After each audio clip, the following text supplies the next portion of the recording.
Dust fragrance YouTube channel में आप सभी दर्शकों का हार्दिक स्वागत है। और आज हम आए हैं रावला खेमपुर में।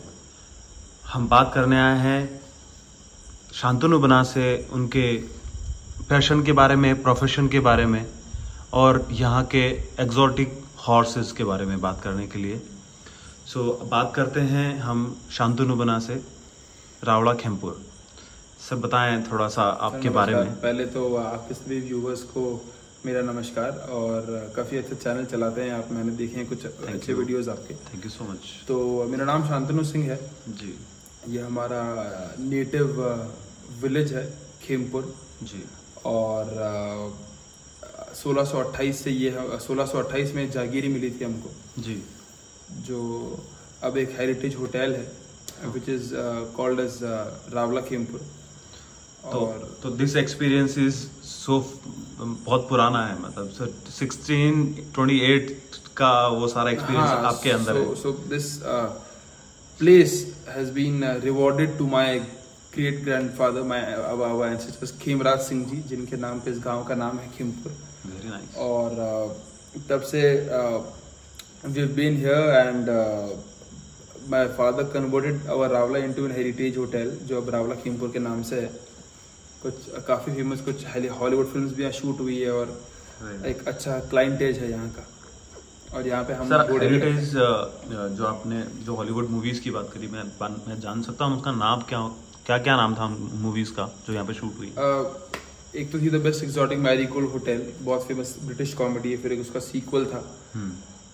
फिर एक जर्मन फिल्म थी द इंडिशिया रिंग करके आई गेस। फिर इरफान खान साहब की जो लास्ट फिल्म थी अंग्रेजी मीडियम, वो भी यहीं शूट हुई। और ऐसे कल के काफी क्लोज कनेक्शन रहा है इस जगह का मूवीज के साथ। बॉलीवुड से कनेक्शन है मतलब? हाँ, वेरी नाइस। हॉलीवुड से एक्चुअली, हॉलीवुड बॉलीवुड दोनों से। हॉलीवुड बॉलीवुड दोनों से, वेरी नाइस, थैंक यू।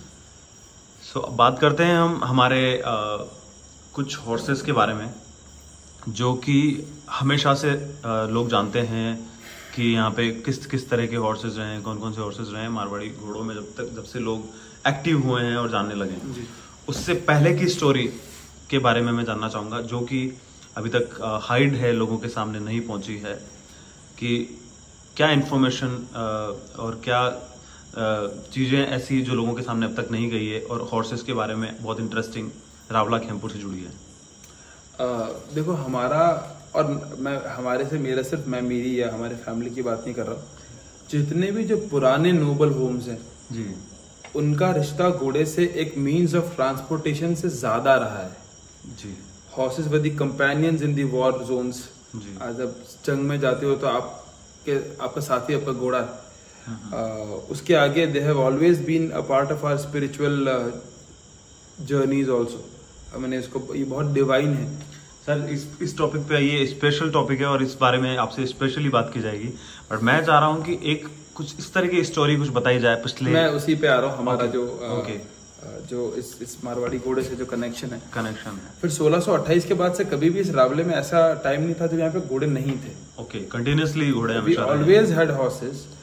शुरुआत में पर्पस अलग था जी, of course means of transportation, पर उसके अलावा भी एक जो पैशन था to have the best of specimen, अच्छे घोड़े रखने का जो जुनून, उसके आगे चलने के बाद फिर ये passion we got in our genetics. और धीरे धीरे मेरे फादर को और मेरे ग्रैंडफादर को, फिर क्योंकि उस टाइम तक ब्रीडिंग एक अच्छा सब्जेक्ट बन चुका था और उनको हमेशा से, जब यहाँ पे हमेशा से घोड़े रहे, तो बचपन से मेरी जनरेशन ने हमेशा से बड़े होते हुए भी always had horses a big part of our childhood. तो हमारा इतना अब क्लोज कनेक्शन हो चुका है कि ये एक लाइफस्टाइल का हिस्सा है। बहुत जनों के लिए ये एक पैशन है, पर उस पैशन का एक ड्यूरेशन है कि कहीं भी आप जाते हैं तो किसी एक को इंटरेस्ट होता है या दूसरे को नहीं होता, या आपको इंटरेस्ट है पर you are only fond of having houses at home but you are not more into it. हमारे लिए तो ये एक बहुत बड़ी रिस्पॉन्सिबिलिटी है, जो हम ये समझते हैं कि इस ब्रीड को हाई स्टैंडर्ड्स की तरफ लेके जाना, because it is our living Indian heritage और काफ़ी ज़्यादा हम इमोशनली कनेक्टेड हैं इनसे। ओके, तो हायर स्टैंडर्ड की आपने जैसे कि आपने बात की, तो मारवाड़ी घोड़ों में आम से खास की तरफ कौन से फीचर्स, कौन से टाइप्स लेके जाते हैं उसको आम से खास की तरफ? देखिए आम से खास की तरफ पहले मैं आपको बात क्लियर कर देता हूँ कि मेरे लिए हर घोड़ा खास है। ओके। जो उसको आम बनाता है वो है रॉन्ग डिसीजन जी। एक घोड़ा जिसका पर्पस कुछ और है और आप उसको अलग पर्पस में यूज करते हैं जी। बहुत सारे ऐसे घोड़े होते हैं जो मुझे ऐसा लगता है कि वो अपनी जिंदगी में अगर उस टाइम अगर थोड़े से लोग और सिस्टम डेवलप्ड होते तो वो स्पोर्ट्स में बहुत अच्छा कर सकते थे। जैसे मैं आपको इंटरप्ट कर रहा हूँ, जैसे आम से खास का मेरा मीनिंग है, जैसे मैं रावला खेमपुर की बात करूँ तो कलर की अगर बात की जाए तो कलर में मैं बहुत जगह जाता हूँ, मैं बहुत लोगों से सुनता हूँ, मैं घोड़ों से जुड़ा हुआ भी हूँ और यूट्यूब के बाद ज़्यादा लोगों से मिलने का मौका भी मिलता है।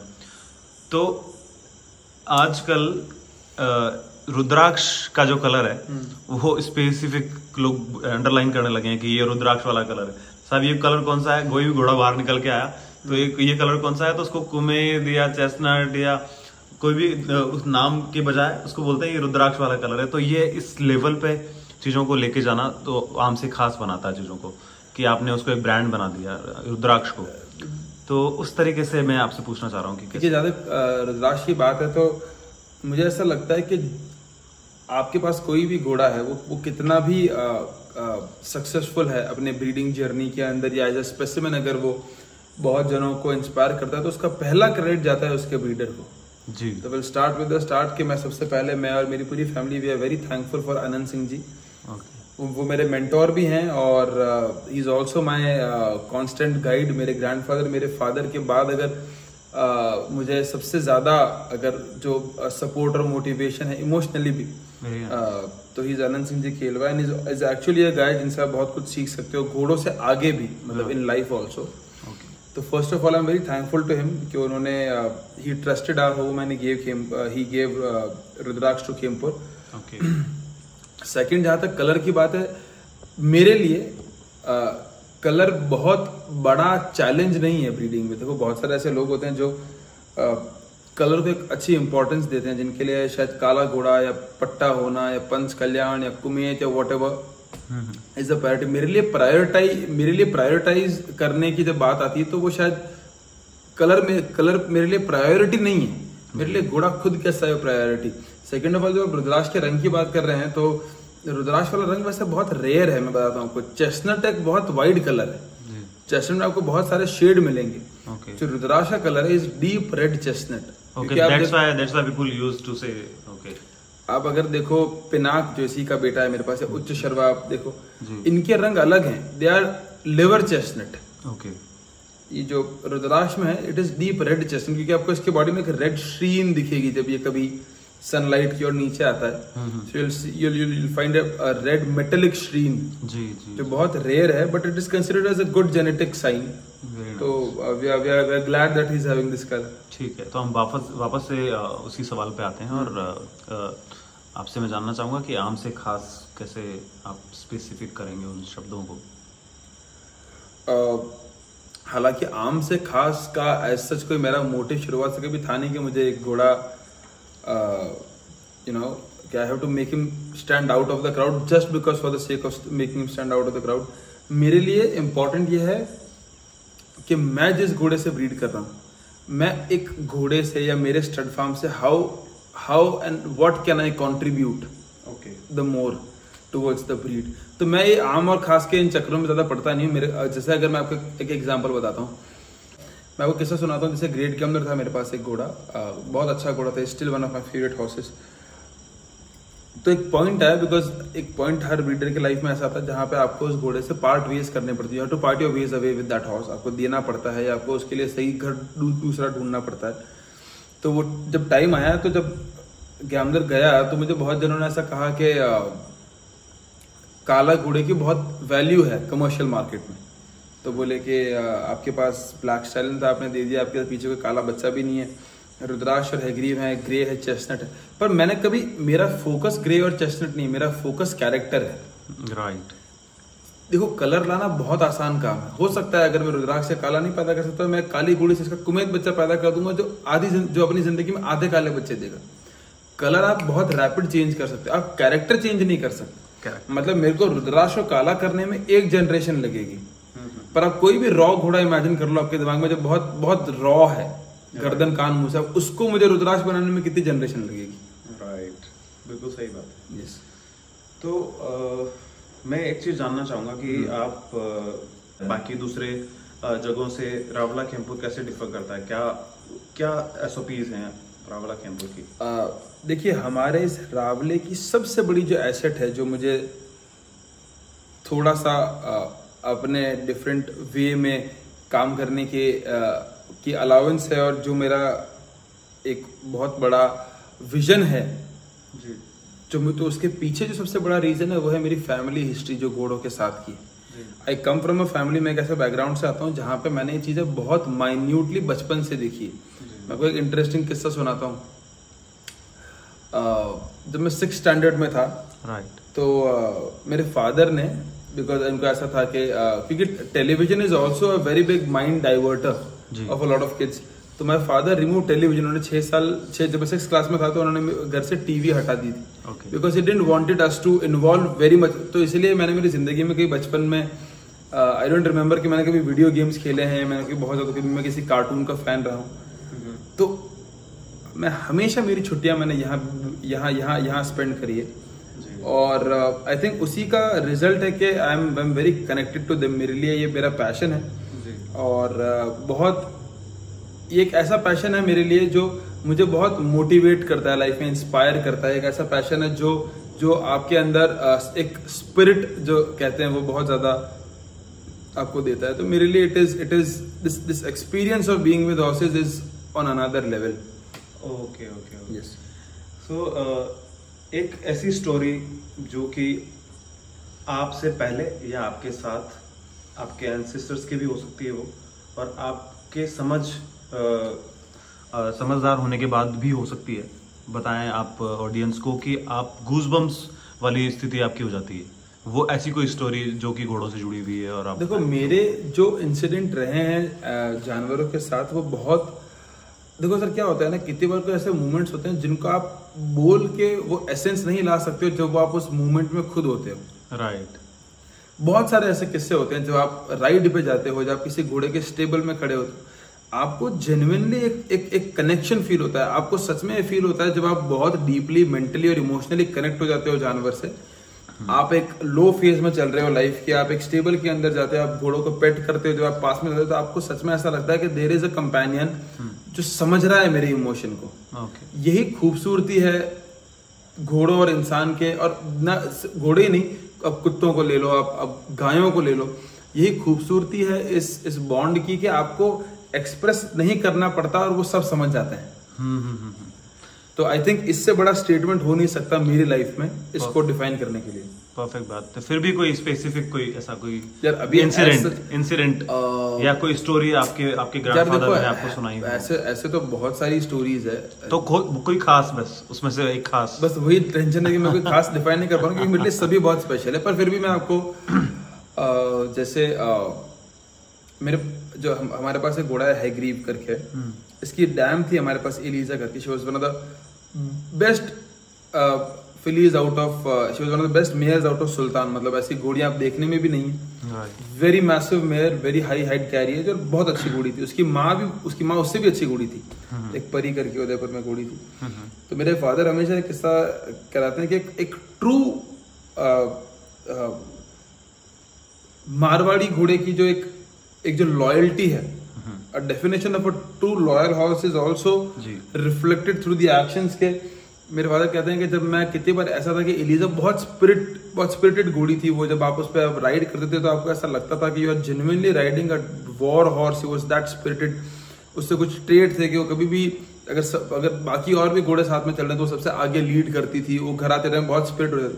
कितनी बार ऐसा हुआ होगा जब वो नहीं थी राइडिंग में, कभी इनकेस कभी मेरे फादर या कभी कोई और भी जना अगर उस पर, और स्पेशली मेरे फादर एक किस्सा कहते हैं कि जब मैं एलिजा को राइड पे लेके आ रहा था और बीच में एक बार कोई सैडल भी शायद कोई टूट गई थी और समहाउ ही फेल डाउन, तो वो घोड़ी बहुत स्पिरिटेड थी, पर जैसे ही वो मेरे फादर जब नीचे गिरे, she stood next to him.